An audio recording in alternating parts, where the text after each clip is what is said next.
Praise the lord. నిర్గమకాండం 20 అధ్యాయం 7 నీ దేవుడైన యెహోవా నామమును వ్యర్థంగా నుచ్చరింపకూడదు.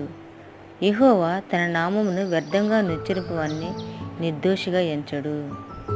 మన ఆరాధించే దేవుడు పరిశుద్ధుడు. ఆయన నామం పరిశుద్ధమైనది. అందువలన దేవుని నామమును వ్యర్థంగా నుచ్చరింపకూడదు, హేళనగా మాట్లాడకూడదు.